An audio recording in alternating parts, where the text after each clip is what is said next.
اسلاف میں جو صدقات و خیرات تھے نا وہ ہمارے والے تو آج کل اس پہ تو بیان بھی جائز نہیں ہے, اتنی سخاوت تو ہم افورڈ کر نہیں سکتے. حضرت حسن رضی اللہ تعالیٰ عنہ کا میں واقعہ پڑھ رہا تھا, انہوں نے ایک غلام کو دیکھا, وہ کیا کر رہا ہے, روٹی کھاتا ہے نا, پہلے زمانے میں بڑی غربت تھی, ایک روٹی مل جاتی بڑی بات تھی, تو وہ روٹی کے ایک ٹکڑا کھاتا ہے, سامنے دوسرا ٹکڑا سامنے کتا بیٹھا ہوا ہے اس کو دے رہا ہے. یہ بڑی اس وقت بڑے ظرف کی بات تھی یہ, کیا آپ آدھی روٹی جانور کو کھلا دیں, لوگ انسان کو نہیں, غربت بہت تھی نا. اب تو غریب کو روٹی دو وہ مانتا ہی نہیں ہے یہ کیا ہے, تو غریب جو ہے نا اس کو بھی ٹھیک ٹھاک پیسہ چاہیے. وہ ایک غریب گیا نا کسی ایریا میں بھیک مانگنے, کسی نے کہا کل آنا, کہہ رہے کل کے چکر میں لاکھوں روپے پھنسا ہوا اس علاقے میں میرا, کل کے چکر میں اس ایریا میں میرا لاکھوں روپے پھنسا ہوا ہے. تو وہ کیا حضرت حسن رضی اللہ تعالی عنہ نے دیکھا کہ وہ غلام ایک لقمہ خود اور دوسرا لقمہ کتے کو. حضرت حسن خاندانی تھے, میں نے ایک بیان کیا تھا کہ خاندانی ہونے کی علامت کہ غیرت مند لوگوں پہ خرچ کیا کرو. یہ جو عجیب سی سوچ کے ہے نا پیشہ ور, جن کو بھیک دو تو اور بھکاری, ان کو مت دیا کرو, عزت دار لوگوں کو تلاش کر کے دیا کرو. تو حضرت حسن نے دیکھا کہ یہ غلام آدھی روٹی ایک لقمہ خود ایک کتے کو, تو انہوں نے جا کے پوچھا کہ بھائی تم ایسا کیوں کر رہے ہو. وہ غلام اگر یہ کہتا ہے نا کہ یہ کتا بھوکا ہے, بھوک سے مر نہ جائے, تو میں نے کہا آدھا اس کو کھلا دوں, تو بھی غلام کے خاندانی ہونے کی علامت تھی. لیکن غلام نے جواب ایسا دیا جس سے پتا چلا کہ یہ چھوٹا موٹا خاندانی نہیں, یہ بہت ہی بڑا کوئی خاندانی ہے. غلام نے کہا مجھے شرم آ رہی ہے کہ جانور میری طرف دیکھ رہا ہے بیٹھا ہوا ترس رہا ہے اور میں اس کے سامنے پورا کھا لوں. تو وہ بیچارہ ترسائی بھی نظروں سے دیکھ, بھوکا ہے نہیں ہے, یہ اس کا ہیڈ ایک ہے. عزت دار آدمی کو بھائی کوئی بھوکا بیٹھا ہوا ہو اور آپ کھا رہے ہو اور وہ ایسے یوں کر کے دیکھ رہا ہو ایسے ترسائی بھی نظروں سے, عزت دار آدمی کے حلق میں نوالا بولو بھائی نہیں اترتا. یا تو بولے گا بھائی ادھر جا کے بیٹھ جا مجھے تمیز سے کھانے دے, یہ بولے گا نا, یا اس کو کھلائے گا اپنے ساتھ. اور جس میں عزت نہیں ہے وہ کہے گا ہاں نوالا قریب لا کے دکھا دے گا, بولے اور ترس تو, انہیں اور پریشان ہو, تیری سزا یہی ہے. عزت دار آدمی کو کسی بھی ایسے شخص کے سامنے, ایسی مخلوق کے سامنے کھاتے ہوئے حیا آتی ہے جو للچائی ہوئی نظروں سے آپ کو دیکھ رہا ہو. تو انسانوں میں تو لوگ اس کا خیال کرتے ہیں, جانوروں میں نہیں کرتے. تو کتے کی تو ویسے بھی عادت جتنا مرضی کھلا دو پھر بھی وہ ایسے دیکھے گا جیسے زندگی میں اس کو کبھی کھانے کو ملا ہی نہیں ہے, وہ ایسے ہی بیٹھ جائے گا آپ کے سامنے آ کے. تو حضرت حسن نے دیکھا کہ یہ غلام ایک لقمہ خود کھاتا ہے, ایک کس کو کھلا رہا ہے, کتے.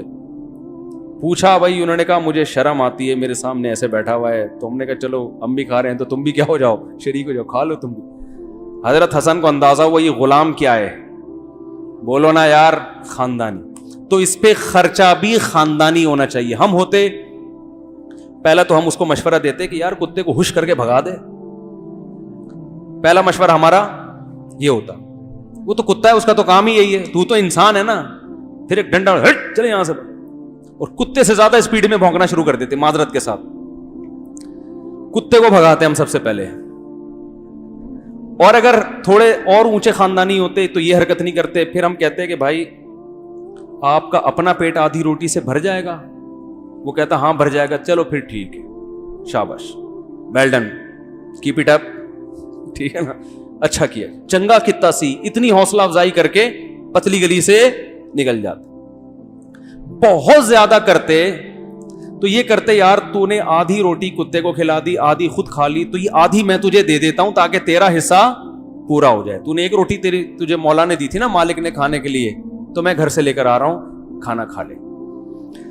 خاندانی لوگوں کا کی سخاوت کا یہ طریقہ دیکھو. خاندانی آدمی کو جب غصہ آتا ہے نا تو غصہ بھی کیا ہوتا ہے, خاندانی ہوتا ہے. تو اس لیے منہ ہلا دیا کرو. کمنٹس میں لوگ لکھے ہوتے ہیں, ابے بول لیا کرو, لوگوں نے کمنٹس میں لکھا ہوا ہوتا ہے, گردن ہلا لیا کرو, لوگوں نے کمنٹس میں نا یوٹیوب پہ بیان کے نیچے لکھا ہوا ہوتا ہے. تو لوگوں کو بھی اشکال ہو رہا ہے, آواز ہی نہیں آ رہی ہوتی کسی کی. تو حضرت حسن نے یہ نہیں کیا, ہم ہوتے تو آدھی روٹی گھر سے لا کے دے دیتے, ویل ڈن, زیادہ زیادہ یہ کر لیتے. حضرت حسن نے کہا یہ بندہ کیا ہے, یہ غلام بننے کے لائق نہیں ہے. غلام تو نیچ سوچ کے لوگ ہوتے ہیں غلام. حضرت حسن نے کہا کہ تیرا مولا کون ہے؟ انہوں نے کہا وہ فلاں ہے. یہ باغ کس کا ہے؟ انہوں نے کہا یہ باغ بھی میرے مالک کا ہے. حضرت حسن نے کہا کہ اس کو تو آزاد کر دے, اس کی منہ مانگی قیمت لے. ظاہر ہے کوئی اپنے غلام کو آزاد کرنے کے لیے تیار نہیں ہوتا جب تک کہ منہ مانگی قیمت نہیں ملتی. اس نے منہ مانگی قیمت لگائی ہے اور حضرت حسن نے اس کو پیسے پکڑائے اور غلام کو کیا کیا؟ آزاد. ابھی کام مکمل نہیں ہوا. انہوں نے کہا یہ تیرا باغ کتنے کا ہے؟ ابھی تو صرف غلام آزاد ہوا ہے نا, باغ کی ویلیو لگا. ظاہر ایک آدمی کا جب بیچنے کا ارادہ نہ ہو, اس کو بیچنے پر آمادہ کرنے کے لیے اچھی خاصی قیمت لگانی پڑتی ہے. اس نے کہا لگاتا رہا, بالآخر باغ اس کی منہ مانگی قیمت پہ اس سے خریدا اور غلام کو پہنایا نہیں, کیا کر دیا بھائی؟ گفٹ کر دیا. تو وہ جانتے تھے کہ خاندانی لوگوں کے ساتھ ایسا ہونا چاہیے, کیونکہ یہ آدمی جب آدھی روٹی میں یہ احسان کر رہا ہے تو جب اس کو باغ آئے گا پھر مخلوق کی کیسی خدمت کرے گا یہ. اور ہم چوروں چکوں کے ساتھ کیا کر رہے ہوتے ہیں؟ تعاون, اور بھکاری بنا رہے ہوتے ہیں ان کو, مانگنا سکھا رہے ہوتے ہیں ان کو. اور وہ بھی ایسا تعاون ہوتا ہے کہ اللہ کی پناہ ہے بھائی. وہ تعاون بھی ایسا ہوتا ہے کہ بتا رہے ہوتے ہیں کہ آج تو میں نے حاتم طائی کی قبر پہ لات مار دی, کیونکہ وائپر والے کو 5 روپے عطا فرمائے ہیں, جو گاڑی کا شیشہ صاف کرتا ہے. تو میں یہ عرض کر رہا تھا میرے بھائی کہ اللہ تعالیٰ نے قرآن میں کیا فرمایا. ہاں میں یہ کہہ رہا ہوں, دیکھو جن کا آخرت پر ایمان ہے ان کی سخاوت, یہ تو وہ چیزیں جو ان کی روایتوں میں کتابوں میں آ گئی ہیں. چھپ کے کتنا کیا ہوگا ہے بھائی, چھپ کے کتنا کچھ کیا ہوگا. اور یہ بھی آپ سے عرض کروں, حضرت حسن جو اتنے مالدار تھے اس کی وجہ حضرت معاویہ رضی اللہ تعالیٰ عنہ تھے. حضرت معاویہ نے اپنے دور حکومت میں اہل بیت کا بہت خیال رکھا ہے. بیت المال سے ان کے لیے بھاری بھرکم وظیفہ جاری کیا ہے کہ یہ نبی کے خاندان کے لوگ ہیں, ان کا وظیفہ بھی کیا ہونا چاہیے؟ خاندانی. نہیں آ رہی بات؟ ان کا وظیفہ بھی کیا ہونا چاہیے؟ خاندانی. جیسے حضرت عمر نے جب بیت المال سے وظیفے جاری کیے تو امہات المومنین کے لیے الگ سے, اور جو بدر میں شریک تھے ان کے لیے زیادہ, جو بدر کے بعد تھے ان کے لیے کم. تو وظیفہ بھی خدمات کی بیس پہ ملتا ہے نا.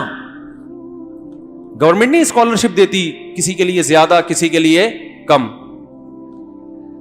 تو جو حضرت معاویہ رضی اللہ تعالیٰ عنہ کو معاذ اللہ برا بلا کہتے ہیں نا, وہ ان کی ان خوبیوں کو کبھی بیان نہیں کریں گے, کیونکہ ان کو ذاتی بغض ہے, ذاتی چڑ ہے.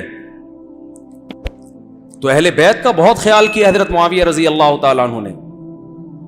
تو خیر, تو اللہ رب العزت نے میرے بھائی ہمیں جنت کی خوشنما نعمتیں بیان کی ہیں, اور اللہ نے فرمایا یقین نہیں آتا تو کامن سینس استعمال کرو. اگر جنت جہنم نہیں ہے تو ام نجعل المسلمین کالمجرمین, کیا ہم اللہ کی مان کے چلنے والے اور جرم کرنے والوں کو ایک جیسے کر دیں گے؟ یہ سوال ہمارے لیے کافی تھا, عقل مند کے لیے اتنا سوال کافی ہے. لیکن اللہ نے اور زیادہ جو ہے نا سمجھانے کے لیے فرمایا ما لکم, تمہیں ہو گیا ہے کیف تحکمون, کیسے فیصلے کر رہے ہو؟ کیونکہ بہت سے لوگ دنیا میں اس آیت کو سن کے بھی جنت جہنم پہ یقین نہیں کرتے اور کہتے ہیں مر کے مٹی ہو گئے ہم کیا ہو جائیں گے؟ ختم. تو اللہ فرماتے ہیں ما لکم, تمہیں ہو گیا ہے. ما لکم کیسے عجیب الفاظ ہیں, تمہیں ہو گیا ہے. کیا روٹی نہیں کھاتے؟ کیا کھوپڑی میں دماغ نہیں ہے کیا؟ ما لکم کیف تحکمون, کس قسم کے فیصلے کر رہے ہو؟ یعنی تھوڑی دیر کے لیے اللہ نے ہمیں سوچنے پر مجبور کیا ہے کہ اگر آخرت نہیں ہے, جنت جہنم نہیں ہے, تو بھائی دنیا میں کیسے کیسے ظلم ہوئے, 100 انسانوں کے قاتل گزرے ہیں. کچھ لوگ ایسے گزرے ہیں جن کے سینے میں دل نام کی چیز نہیں. ہمارے ایک دوست نے بتایا بوسنیا میں وہ کسی ٹرسٹ میں جو ہے نا مدد کرنے کے لیے گئے ہوئے تھے مظلوم, انہوں نے وہاں ایک ظلم دیکھا اپنی آنکھوں سے. انہوں نے کہا میں نے ایک شخص کو دیکھا, ایک سربی, جو سرب تھے نا جن کے بوسنی کے مسلمانوں سے لڑائی ہو رہی تھی, وہ بیچارے ڈپریشن میں چلے گئے تھے یہ منظر دیکھ کے. ان کو پھر ڈپریشن کی گولیاں کھانی پڑی ہیں ڈپریشن سے باہر آنے کے لیے. کہہ رہے میں نے ایسا ظلم اپنی آنکھوں سے دیکھا کہ وہ ظلم اگر کوئی شخص دیکھ لے تو پاگل ہوئے بغیر نہیں رہ سکتا. یہ تو ان کے اعصاب مضبوط تھے تو معاشرے میں سروائیو کر رہے ہیں. معصوم بچوں کو عورت کی گود سے لیا جاتا, وہ چیخ رہی ہے بیچاری, اور اسی کے سامنے اس کا گردن کاٹ کے 2 ٹکڑے کر کے سر ماں کی گود میں ڈال دیا جاتا. یہ ہلکا ہے, اس سے بھی بڑے جرم ہوئے. کہہ رہے ہیں کہ کھمبے کے ساتھ جو ہے نا جوان لڑکیوں کو باندھ دیا جاتا برہنہ کر کے, اور 3-3 4-4 دن وہ بھوکی پیاسی رہ کے مر جاتی تھی. وہ کوئی قریب اگر آنے کی کوشش کرے نا ان کو بچانے کے لیے تو اگلا کھمبا اس کے لیے تیار ہے, اس کو لٹکا دیں گے. کہہ رہے ہیں یہاں تک کہ جب مسلمانوں پہ یہ ظلم ہوئے تو وہاں کے عیسائیوں نے احتجاج شروع کر دیا, یہ بہت زیادہ ظلم ہو رہا ہے. باپ اپنی بیٹی کو دیکھ رہے اپنے سامنے تڑپتا ہوا مرتا ہوا, مگر باپ کچھ نہیں کر سکتا, اس لیے کہ وہ اگر جائے گا قریب تو دوسرے کھمبے پہ کون ہوگا؟ باپ ہوگا. کہہ رہے ہیں وہاں ہم نے عیسائیوں کو دیکھا کہ انہوں نے اپنے اوپر پیٹرول ڈال کے آگ لگائی ہے اس ظلم کے خلاف احتجاج کرتے ہوئے, کہ مسلمانوں پر اتنا ظلم ہو رہا ہے کہ عیسائیوں کو ظاہر سینے میں دل تو ہوتا ہے نا. کہتے غیر مسلموں نے کہا کہ یہ بہت ہو رہا ہے. کہہ رہے اس سے میں تو کچھ باتیں تو بتا نہیں سکتا نا, ریکارڈ ہوتی ہیں, پھر وہ ظاہر ہے پھر لوگ بہت برے اثرات بھی پڑتے ہیں لوگوں کے اوپر. اس سے بھی زیادہ ظلم جو آپ تصور نہیں کر سکتے, قیدیوں کے ساتھ جو حالات, کئی مہینے بھوکے, کیا کھا رہے ہیں؟ بسکٹ کا کہیں سے ذرہ مل گیا نا, وہ 4 قیدی مل کے اس ذرے کے 4 حصے کر رہے ہیں بھائی, اور منہ میں چوس رہے ہیں اس کو. اس طرح حال, جس برتن میں قضائے حاجت ہو اسی برتن میں کھانا بھی لایا جا رہا ہے. قضائے حاجت کی الگ سے جگہ نہیں. جیلوں میں کیا ہوتا ہے؟ وہی قضائے حاجت, وہی پیشاب, وہی سونا ہے. یہ اندر پتہ نہیں کیا ہو رہا ہے بھائی لوگوں کو جیلوں کے اندر. یہ تو ہم یہاں بیٹھے ہیں نا آرام سے, ہمیں کیا پتا دنیا میں جیلوں میں کیا ہو رہا ہے. یہ چیزیں تو یونائٹڈ نیشن کے علم میں آتی نہیں ہیں. اقوام متحدہ کے فرشتوں کو بھی پتہ نہیں ہوتا کہ اندر کیا ہو رہا ہے, لیکن ظلم کرنے والے کر رہے ہوتے ہیں. ایسے ایسے ظلم دنیا میں ہوئے ہیں کہ قیدی کو اٹھا کے پنجرے میں ڈال دیا ایسے کبڑا بنا کے, وہ کئی مہینوں تک اسی پنجرے میں ٹیڑھا بیٹھا رہا اور وہیں پر اس کی موت واقع ہوئی ہے. یہ جو آج بہت سی ویکسین جو دوائیں ایجاد ہوئی ہیں نا, ان میں جنگی قیدیوں پہ تجربے بھی ہوئے ہیں. جو سائنس نے اتنی ترقی کی ہے نا, اس میں بہت خطرناک تجربے جنگی قیدیوں پہ ہوئے ہیں جن کا پوچھنے والا کوئی بھی نہیں تھا. آپ یوٹیوب پہ بھی سرچ کر سکتے ہیں. قیدی کو جیل میں ڈالا گیا, کئی قیدیوں کو. اب سائنسدان تجربہ کر رہا ہے کہ کئی دنوں تک زندہ رکھا جائے, جگایا جائے کسی انسان کو تو کیا ہوتا ہے. تو اب قیدی کو سونے نہیں دیا جا رہا, صرف تجربہ کرنے کے لیے کہ ریسرچ آئے گی نا سامنے. اب ریسرچ کے لیے یار آپ ایک انسان کو اس کی بھیٹ چڑھا رہے ہو, اس کو سونے نہیں دیا جا رہا. آپ ذرا تصور کر لو, 2 دن 3 دن 4 دن 5 دن کیا حالت ہوگی. اس کو سونے نہیں دیا جا رہا. وہ پاگل ہو گئے, وہ چیخ رہے ہیں, وہ نوچ رہے ہیں دیواروں کو, وہ سر پھاڑ رہے ہیں, تو تجربے کیے جا رہے ہیں. یہ جنگی قیدیوں کے ساتھ جو ماضی میں ہوتا رہا ہے نا, یہ تو بہت ہی خطرناک ہوتا رہا ہے. مسلمانوں نے یہ جرم کبھی بھی نہیں کیے جنگی, کیونکہ قرآن ان کو قیدیوں کے ساتھ حسن سلوک کا حکم دے رہا ہے. قرآن کہہ رہا ہے تم نے ظلم کیا میں پکڑوں گا. ان کو کون پکڑتا بھائی؟ تو یہ کرتے رہے ہیں ظلم. یہ تو خود ان کے کچھ عقل مند لوگوں کو خیال ہوا یونائٹڈ نیشن بنی کہ کچھ کنٹرول, تو اس سے بھی کچھ کنٹرول ہوا ہے, مکمل کنٹرول. کیوبا میں دیکھو نا کیا ہوا ہے قیدیوں کے ساتھ, کسی قانون کو نہیں مانا.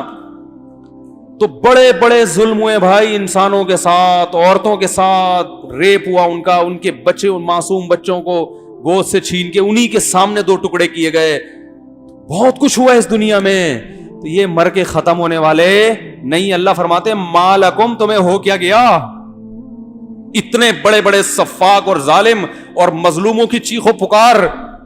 ان میں کئی مظلوم ایسے ہیں جنہوں نے اللہ کو پکارا ہے اور اللہ نے دنیا میں ان کی مدد نہیں کی. تو یہ تو اللہ کی غیرت کو چیلنج ہے. وہ کہیں گے اللہ تو نے دنیا میں تو ہمیں مرنے دیا, ہم تو تجھے پکارتے رہے. ہم پولیس کو پکارتے پولیس آ جاتی, فوج کو پکارتے فوج آ جاتی, تجھے پکارا تو نہیں آیا. تو اللہ کیا فرماتے ہیں قرآن میں, وَلَا تَحْسَبَنَّ اللَّهَ غَافِلًا عَمَّا يَعْمَلُ الظَّالِمُونَ. ظالم لوگ جو کچھ کر رہے ہیں اللہ کو اس سے غافل مت سمجھو. میں مظلوم کی پکار فوراً بعض دفعہ اس پر جواب اس لیے نہیں دیتا, انما یؤخرہم لیوم تشخص فیہ الابصار, ایک ایسے دن کے لیے مہلت دے رہا ہوں جس دن آنکھیں پھٹی کی پھٹی رہ جائیں گی. افئدتہم ہوا, دل ان کے صبر سے خالی ہو جائیں گے. وَأَنذِرِ النَّاسَ يَوْمَ يَأْتِيهِمُ الْعَذَابُ، اے نبی ان کو اس دن سے ڈرا دو جس دن ان ظالموں پہ عذاب آئے گا. فَيَقُولُ الَّذِينَ ظَلَمُوا، آج جو یہ مظلوموں پہ کمزوروں پہ ظلم کر رہے ہیں تو اللہ فرماتے ہیں کہ ایک دن آنے والا ہے، یہ ظالم کہے گا اخرنا الی اجل قریب، اللہ ایک دن کی مہلت دے دے کہ ہمیں مظلوموں سے معافی مانگنے کا موقع مل جائے، ہمیں ظلم کی تلافی کر دیں. اللہ فرماتے ہیں ایڑیاں رگڑو گے، ساری دنیا کی دولت بھی دے دو گے، ایک سیکنڈ کی مہلت بھی نہیں ملے گی. تو یہ تو اللہ پہ بہت بڑا الزام ہے. آج دنیا میں ظلم ہو رہا ہے کہ نہیں ہو رہا؟ آج بھی ہو رہا ہے. کس طرح سے مظلوموں کی چیخو پکار دنیا کی کانوں میں پہنچ، کوئی مدد کرتا ہے؟ وہ اللہ کو پکارتے ہیں تو بھائی اللہ بھی مدد نہیں کر رہا، لوگ بھی نہیں کر رہے، تو پھر اللہ میں اور ان ظالموں میں فرق کیا ہو گیا؟ تو اگر مر کے مٹی ہو کے میرے بھائی ختم ہو جانا ہے، پھر اس کا مطلب معاذ اللہ نقل کفر، اللہ بھی اسی طرح ظالم ہے جس طرح انسان ایک دوسرے پہ ظلم کرتے ہیں، وہ بھی کسی کی پکار نہیں سنتا. لیکن اللہ ایسا ظالم نہیں ہے. وہ کہتے ہیں ما لکم، تم سمجھتے ہو کہ میں مجرمین کو چھوڑ دوں گا؟ ما لکم، تمہیں ہو کیا گیا ہے؟ کیف تحکمون، تم کیسے فیصلے کر رہے ہو؟ اللہ ظالم نہیں ہے، وہ انتقام لے گا، اور اس نے انتقام کے لیے ایک دن رکھا ہے. یہاں دنیا میں بڑے بڑے ظلم ہوئے ہیں اور ظالم پھر بھی پنپ رہے ہیں. دیکھو اللہ نے سورہ بروج میں بیان کیا نا کہ ایک بادشاہ کی قوم تھی، جب لوگ ایمان لے آئے تو بادشاہ نے اپنے فوجیوں کو حکم دیا کہ جو جو ایمان پر قائم ہے سب کو آگ میں ڈال دو، خندقیں کھدوا کے. سورہ بروج میں ہے نا، تو قرآن میں آتا ہے کہ ایک ایک کر کے سب کو اس نے خندقیں کھدوا کے آگ میں پھینک دیا، اور چیخو پکار لوگ سنتے رہے ہیں. کسی نے مدد کی ان کی؟ قرآن میں تو کہیں نہیں ہے کہ اس بادشاہ پہ فوراً عذاب آ گیا، زلزلہ آیا، نہ نہ نہ، وہ بادشاہ کی حکومت کیا ہو گئی؟ کامیاب. لیکن اللہ کیا فرماتے ہیں؟ ان الذين فتنوا المؤمنين والمؤمنات ثم لم يتوبوا فلهم عذاب جہنم. وہ بادشاہ وقتی طور پر پنپ پایا ہے، اللہ فرماتے ہیں اس کے لیے جہنم کی آگ ہے. جس آگ میں اس نے ان ایمان والوں کو پھینکا تھا نا، اللہ فرماتے ہیں ہمیشہ اس سے کئی گنا زیادہ گرم آگ میں جلتا رہے گا وہ. تو بھائی آخرت پر اگر یقین نہیں کرتے تو اس کا مطلب پھر اللہ میں اور ظالموں میں فرق نہیں ہے. تو اللہ کروا ما لکم، تمہیں ہو کیا گیا ہے. صاف پتہ چلتا ہے بھائی ایک دن آئے گا جس میں اچھے عمل والے کو جنت ملے گی اور برے عمل والے کو